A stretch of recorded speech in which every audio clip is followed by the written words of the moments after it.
오늘 이 시간에는 10가지 말씀이라는 제목으로 하나의 말씀을 증거하도록 하겠습니다. 사랑하는 성도 여러분, 한인제일장로교회 비전이 무엇인지 아십니까?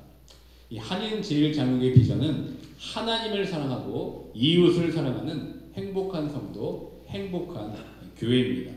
새롭게 바뀐 주보 뒷면에도 교회 비전이 나와 있고 제 뒤에 있는 배너에도 하나님 사랑, 이웃 사랑, 행복한 성도, 행복한 교회 이렇게 붙어 있습니다. 저는 이 교회의 비전 그대로 여러분들이 하나님을 사랑하면서 행복하고 또 이웃을 사랑하면서 행복했으면 좋겠습니다. 또한 성도 여러분들께서 한인제일장로를 통하여서 이 신앙생활하는 것이 행복했으면 좋겠습니다. 주일 예배 오는 것이 기대되고 교회와 성도들을 섬기는 모든 것이 다 행복했으면 좋겠습니다. 그런데 우리가 말하는 이 행복이 무엇인지 우리가 잘 정의할 필요가 있습니다. 세상이 말하는 행복과 성경이 말하는 행복과는 큰 차이가 있습니다. 이것을 깨닫는 것이 참 중요합니다. 성경에서 말하는 행복한 사람은 누구입니까? 지난주에 저희가 시편 1편의 말씀을 통해서 우리가 살펴보았습니다. 이 성경이 말하는 행복한 사람은 오직 여호와의 율법을 즐거워하고 그의 율법을 주야로 묵상하는 자입니다. 그래서 올 한 해 새벽 예배 때 시편 기도학교라는 주제로 시편 말씀을 묵상하면서 지금 기도하고 있습니다. 지금 이 새벽 기도를 통해서 말씀을 가까이 하고 그 말씀을 주야로 입술로 선포하며 기도하기 위해 많은 성도분들이 지금 새벽을 깨우면서 열심히 기도하고 있습니다. 그렇다면 이 행복한 사람으로서 즐거워하고 묵상해야 할 율법이 무엇입니까?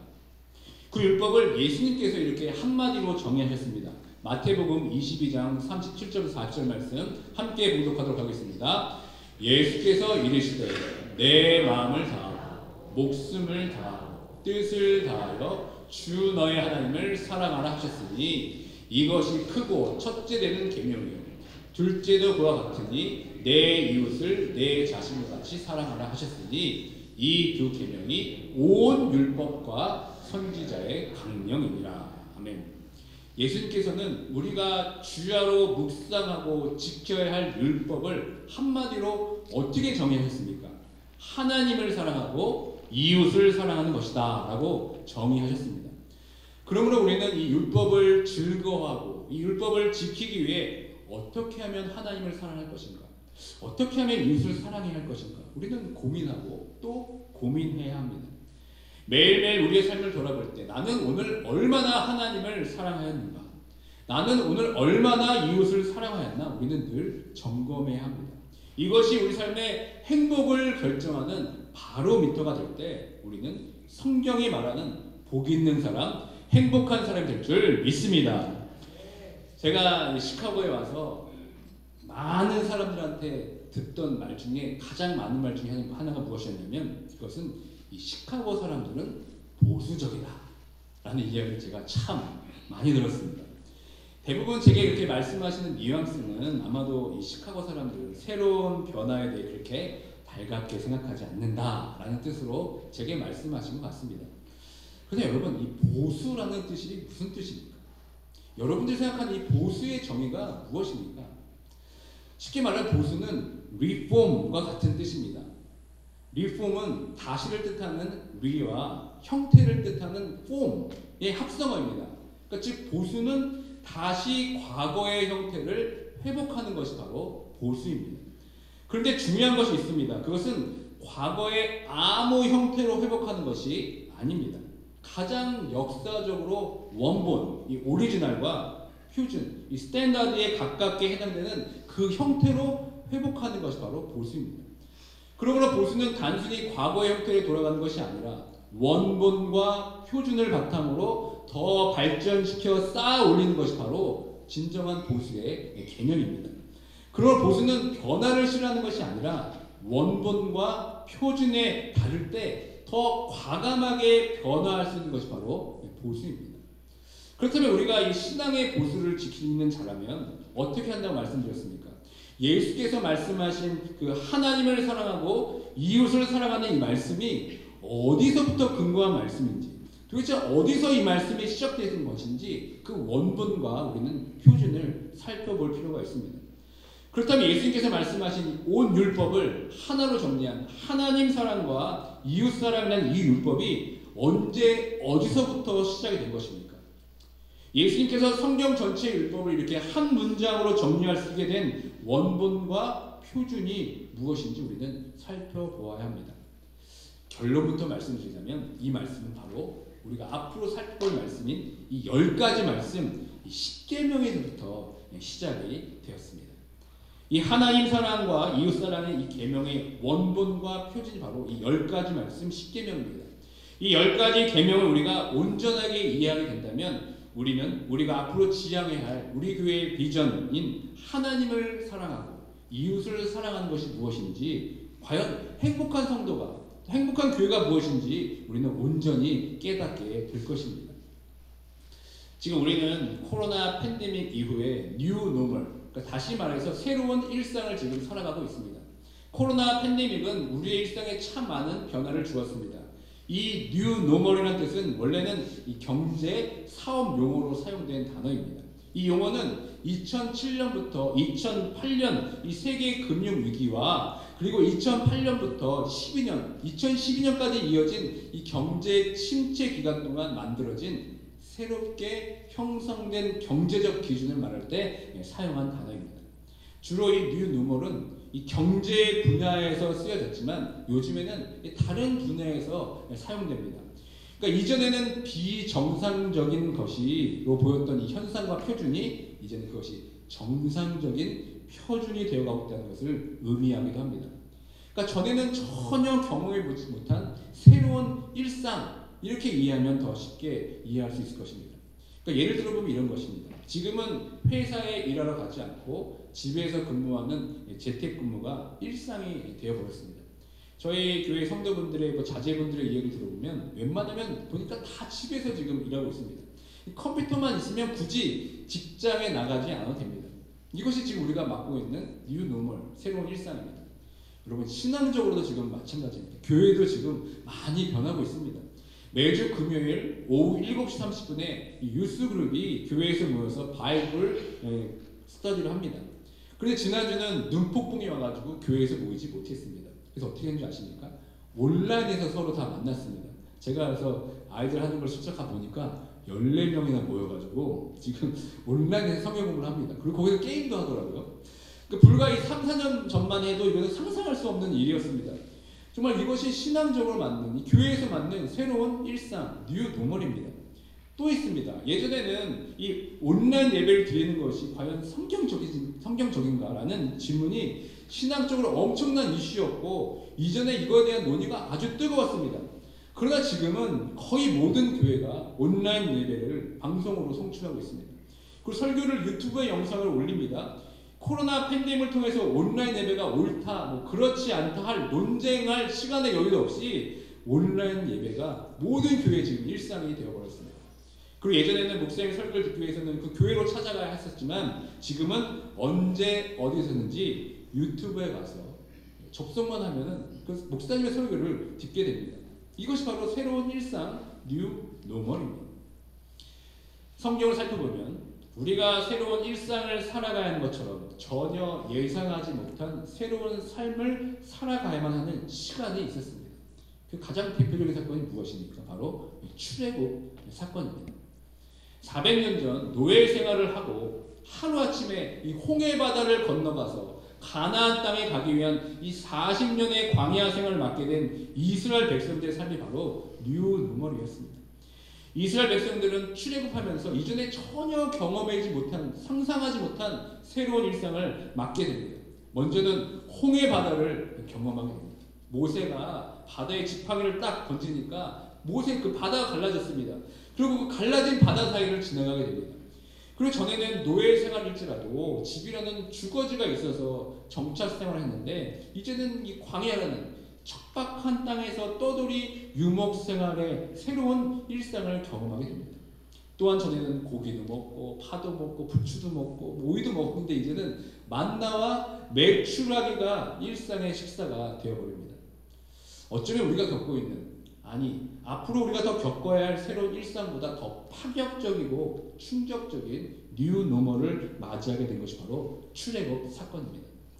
이때 하나님께서는 뉴 노멀, 이 새로운 일상을 맞이한 이스라엘 백성들에게 새로운 명령을 주십니다.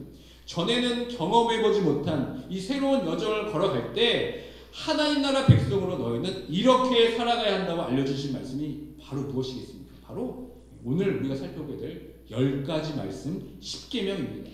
그러니까 이 10가지 말씀이 예수님께서 하나님을 사랑하고 이웃을 사랑하는 그 원본과 표준이 되는 겁니다.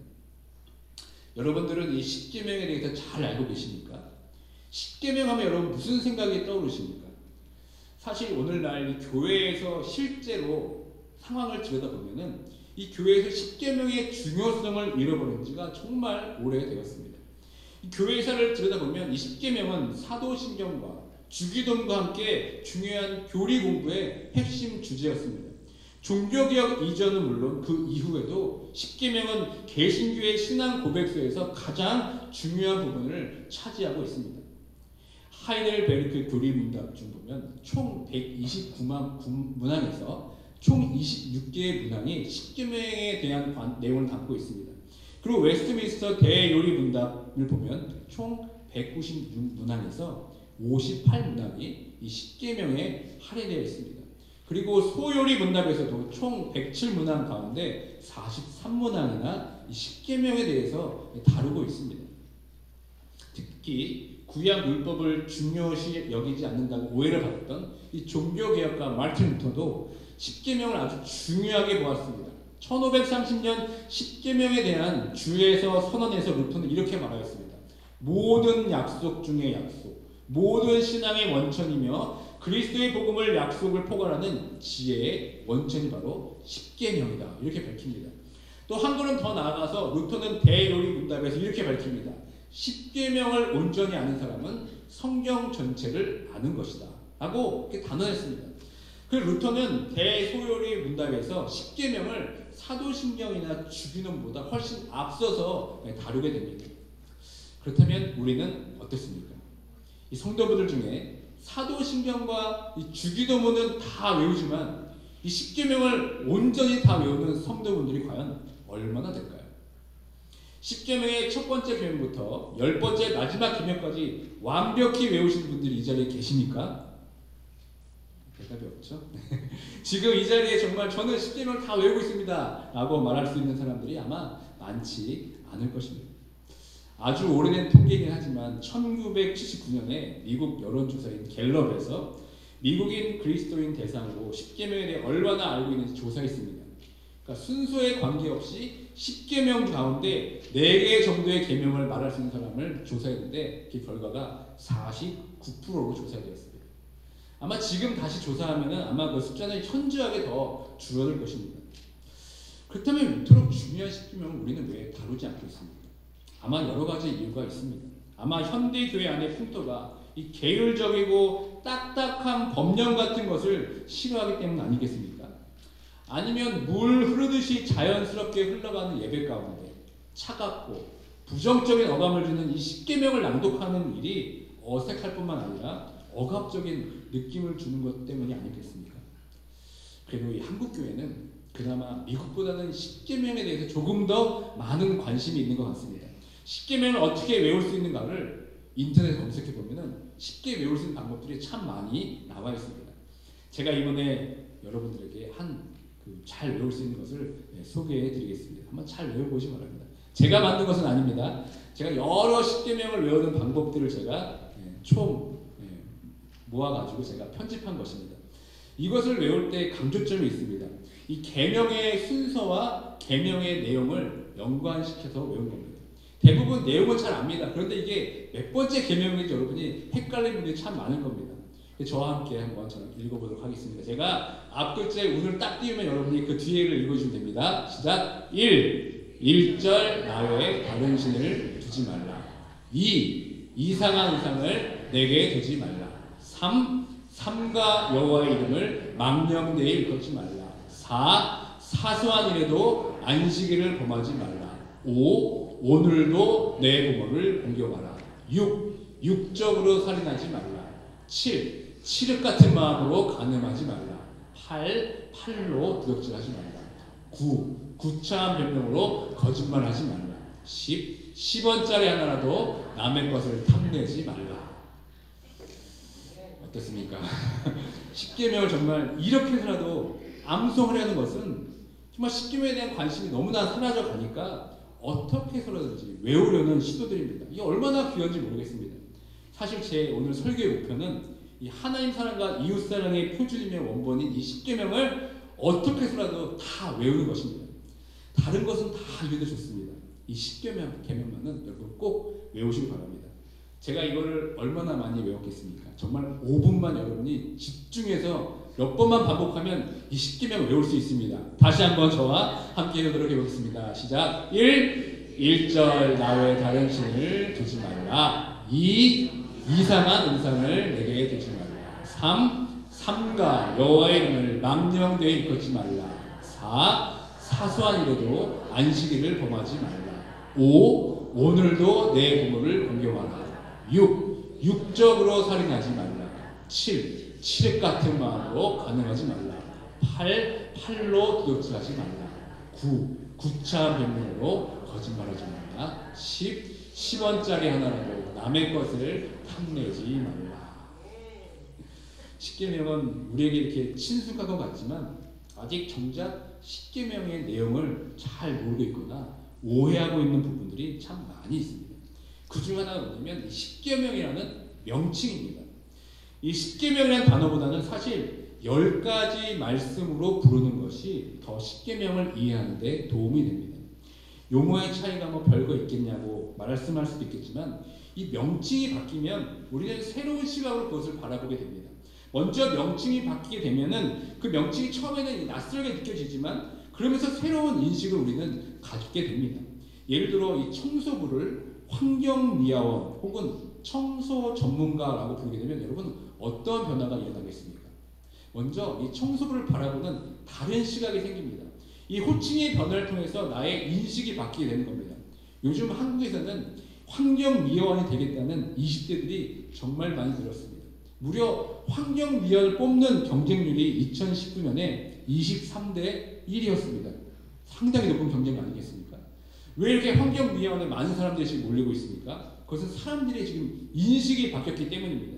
그 중에 인식의 변화 중에 가장 큰 것은 이제 사회에서 그들의 노고와 전문성을 인정해주기 시작한 것입니다.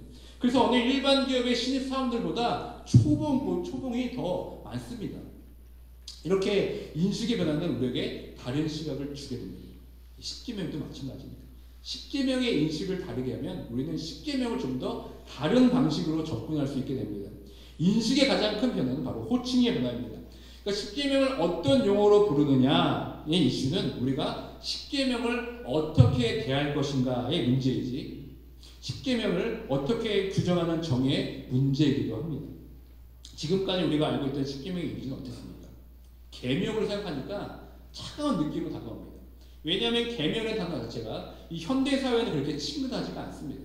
인간 내면의 어떤 무한한 가능성을 암시하면서 격려하고 칭찬하는 충고라기보다는 인간 내면의 어두운 면을 지적하거나 또 인간의 행동을 제한하고 한정하는 이 계명을 좋아할 사람이 한 사람도 없기 때문입니다. 또한 실제로 십계명은 하라라는 긍정적인 명령보다는 하지 말라는 부정적인 명령이 더 많습니다. 따라서 십계명의 현대사회에서 그렇게 인기가 없습니다. 그런데 이 십계명이라는 우리가 가지고 있는 명칭을 이렇게 바꿔보면 어떻겠습니까? 바로 10가지 말씀. 이 10가지 말씀이라는 단어를 헬라어로 보면 이 열이라는 이 데카와 말씀이라는 로구스와에서 합성된 말입니다. 이 두 단어인 헬라어를 영어로 음역해서 한 단어로 만든 것이 바로 데칼로그, 이 10가지 말씀이라는 것입니다. 그동안 우리는 하나님께서 시내산에서 주신 돌판을 기록해 주신 말씀을 주로 십계명 이렇게 불렀습니다. 그러나 사실 구약 성경 자체에서는 출애굽기 20장 1절부터 17의 내용을 직접적으로 봤을 때 십계명 혹은 계명이라 부른 적이 없다는 사실입니다. 오히려 10가지 말씀으로만 십계명을 부르고 있습니다. 이 십계명에 대한 말씀이 출애굽기에도 나오고 신명기에도 여러 번 나오지만 원문을 살펴보면 그때마다 성경은 직접적으로 10계명을 하지 않고 10가지 말씀이라고 호칭하고 있습니다. 그럼 우리는 구약 성경에서는 10계명을 직접적으로 가리킬 때는 10가지 말씀이라는 이 명칭을 사용한다는 결론을 내릴 수 있습니다. 이것은 오늘날 구약계 학계의 정설이 되어가고 있습니다. 그러면 우리는 이 10계명이라는 단어보다 10가지 말씀이라는 인식의 전환이 중요합니다. 또 인식의 변화가 필요한 것은 이것입니다. 그것은 하나님께서 모세에게 이 10가지 말씀을 주시면서 이것을 지키라고 명령하기보다는 말씀하셨다는 사실입니다. 우선 시내산에서 하나님께서 이 10가지 말씀을 주시는 사건을 기술한 출애굽기 19장부터 22장까지의 말씀을 살펴보면 하나님께서 명령한다는 용어를 사용하지 않으셨습니다. 반면에 말하다 혹은 말씀하다 이런 명사를 반복적으로 사용하셨습니다.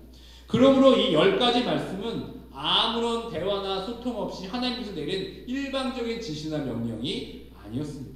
이 10가지 말씀은 이 커뮤니케이션을 통해서 하나님과 이스라엘 백성에게 주신 말씀입니다. 이 10가지 말씀은 일방적으로 하나님께서 주신 계명이나 계율이 아닙니다. 모세를 중개자로 하는 하나님과 이스라엘 백성 사이의 대화이면서 소통이었습니다. 마지막으로 이 10계명이라는 명령보다 이 데칼로그라는 10가지 말씀을 보는 이 중요한 이유가 있습니다. 그것은 바로 하나님께서 이 10가지 말씀을 언약으로 규정해 주셨기 때문입니다. 언약이란 본질적으로 일방적인 조치가 아닙니다.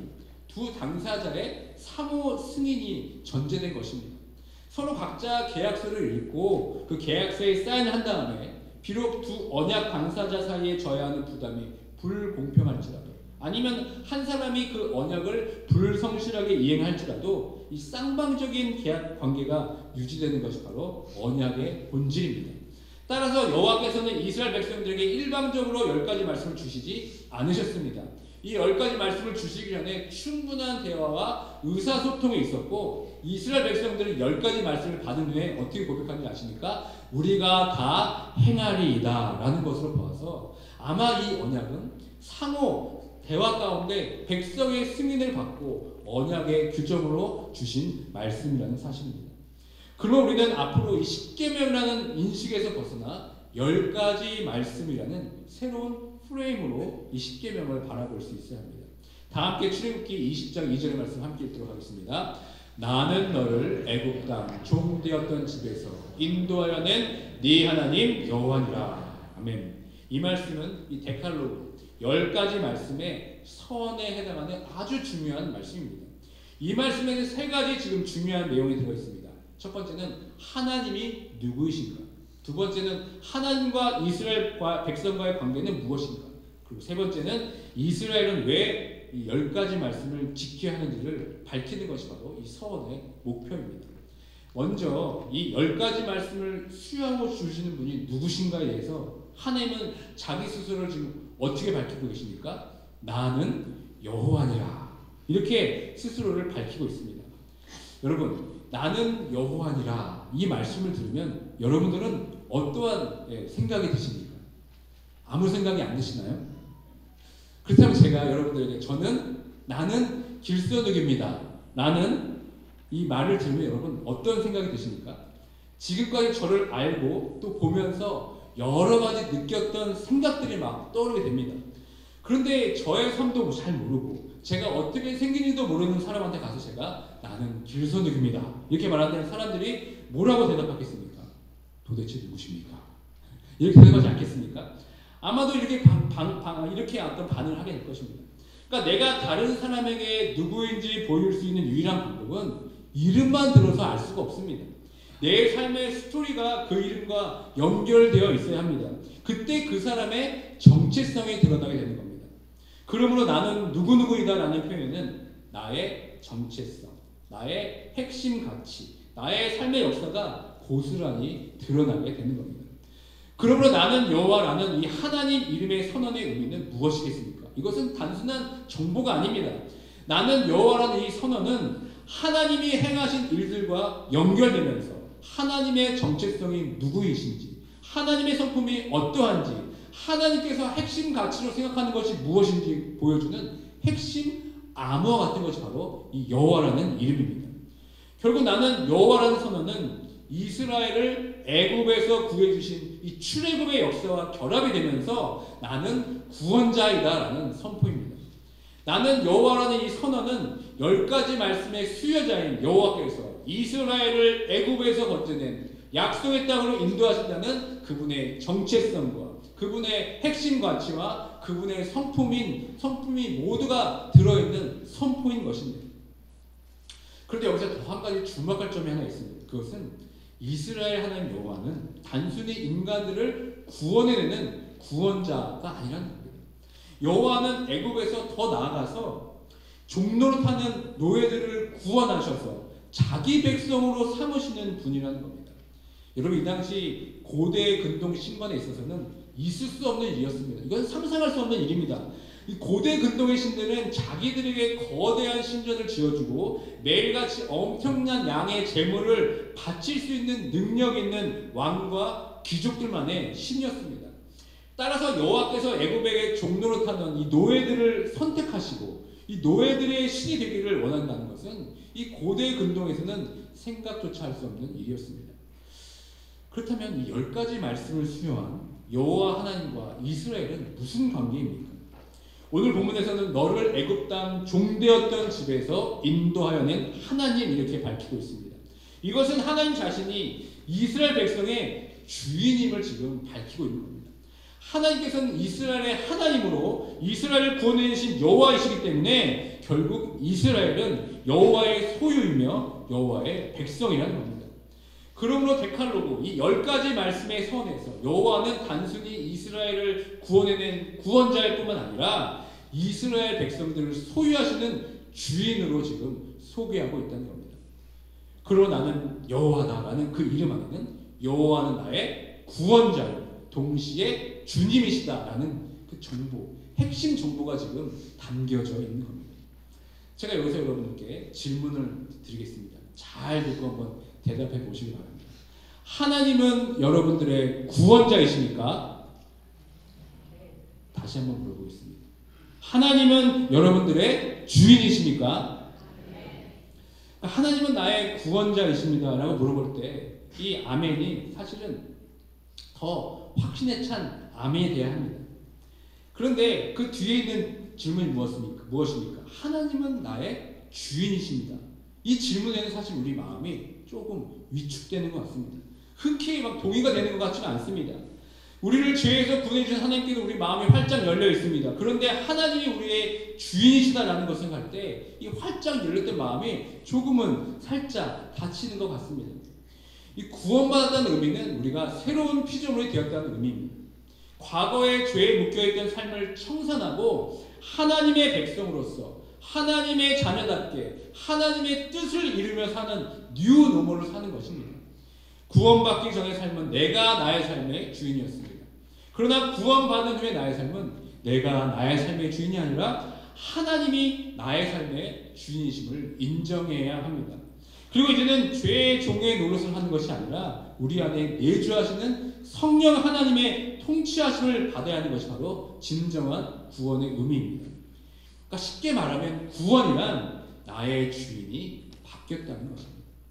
이제는 더 이상 내가 내 삶의 주인이 아니라 오직 하나님만이 나의 주인이심을 우리는 고백할 수 있어야 합니다. 하나님이 구원자이시다 라는 사실은 출애굽 당시에 바로 왕도 여러분 알고 있었습니다. 믿지 않는 자들도 하나님의 존재를 알고 하나님이 온 인류를 구원하실 거라는 이 지식은 다 알고 있습니다. 그런데 여러분 거기까지입니다. 하나님을 나의 주인으로까지는 모시지는 않습니다. 하나님을 나의 전 인격적인 존재로 받아들이지 않는다는 겁니다. 우리들은 어떻습니까? 우리 삶의 진짜 주인은 누구십니까? 우리가 복 있는 자로 행복한 자로 이 땅을 살아가기 위해서는 하나님께서 나의 주인이심을 깨달아야 될 줄 믿습니다. 이것이 구원받는 삶의 가장 중요한 전제입니다. 하나님이 나의 주인이심을 알아야 하나님께서 말씀하신 그 율법, 그 10가지 말씀에 순종할 수 있습니다. 하나님이 나의 주인이심을 깨달아야 하나님께 주신 율법을 즐거워하고 취하고 묵상할 수 있게 됩니다. 하나님이 나의 구원자이고 나의 주인 되심을 온전히 인정하지 않고 신앙생활을 한다면 우리는 복 있는 사람, 행복한 사람으로 살아갈 수 없게 됩니다. 아우카스 부족을 사랑하여 전도하러 갔다가 그들에게 살해당한 전도자와 순교자인 사람이 있습니다. 짐 엘리어트라는 목사님입니다. 그가 이렇게 얘기합니다. 그리스도가 신자의 구원자라는 사실은 당연하게 가르치면서 그리스도가 신자의 주님이라는 사실은 선택적으로 가르치는 것은 20세기의 이단이다. 그리스도가 유일한 주인이요 주님이신 것을 부인하는 것은 예수 그리스도 안에 있는 진리의 일부만을 선포하면서 그분의 인격 절반만을 설교하는 것이다. 주님의 주되심을 부인하는 것은 그 이유가 어떠하든 하나님의 요구를 희석시키는 불순종이다. 왜냐하면 그것은 하나님을 하나님으로 인정하지 않는 것이기 때문이다. 여러분 이 말씀에 동의하십니까? 이 점에 대해 신약성경은 이렇게 분명히 말하고 있습니다. 로마서 10장 9절 말씀 함께 읽도록 하겠습니다. 네가 만일 내 입으로 예수를 주로 시인하며 또 하나님께서 그를 죽은 자 가운데 살리신 것을 네 마음에 믿으면 구원을 받으리라. 사도행전 2장 30절 다시 함께 읽습니다. 그런즉 이스라엘 온 집은 확실히 알지 너희가 십자가에 못 박은 이 예수를 하나님이 주와 그리스도가 되게 하셨느니라 하니라. 아멘. 사랑하는 성도 여러분, 하나님을 나의 구원자요 동시에 나의 주님으로 여러분 섬기고 계십니까? 하나님을 나의 구원자요 주인으로 모시는 삶을 살아가는 것은 구원받은 백성들이 이 땅에서 어떻게 살아가야 할지를 알게 하기 위해서 주신 말씀이 바로 십계명의 말씀입니다. 이것이 율법의 가장 근간이 되는 말씀입니다. 그리고 이 10가지 말씀을 예수님께서 하나님 사랑과 이웃 사랑으로 선포하셨습니다. 그러면 우리는 구원받은 후 우리에게 주어진 이 일상을 살아가게 될 때 우리는 이 10가지 말씀을 통해 하나님을 사랑하고 이웃을 사랑하는 삶을 살아가게 될 줄 믿습니다. 그래서 하나님 사랑과 이웃 사랑을 할 때 그것이 내 삶의 가장 큰 행복이라고 우리는 고백할 수 있어야 합니다. 그 복 있는 사람, 행복한 사람이 바로 이 자리에 함께 예배 드리고 있는 한인제일장로교회 모든 성도들 되시길 주님의 이름으로 축원드립니다. 말씀을 맺습니다. 앞으로 우리에게 허락해 주실 이 10가지 말씀, 이 10계명을 이제 앞으로 주일 말씀을 통해서 계속해서 살펴볼 것입니다. 이 10가지 말씀을 통해서 하나님을 사랑하고 이웃을 사랑하는 것이 무엇인지 여러분 깨닫길 원합니다. 이 10가지 말씀을 지키면서 우리에게 주어진 일상을 살아가는 것이 우리 삶의 가장 큰 행복임을 고백하며 나아가는 우리 모두가 되길 주님의 이름으로 축원드립니다. 아멘.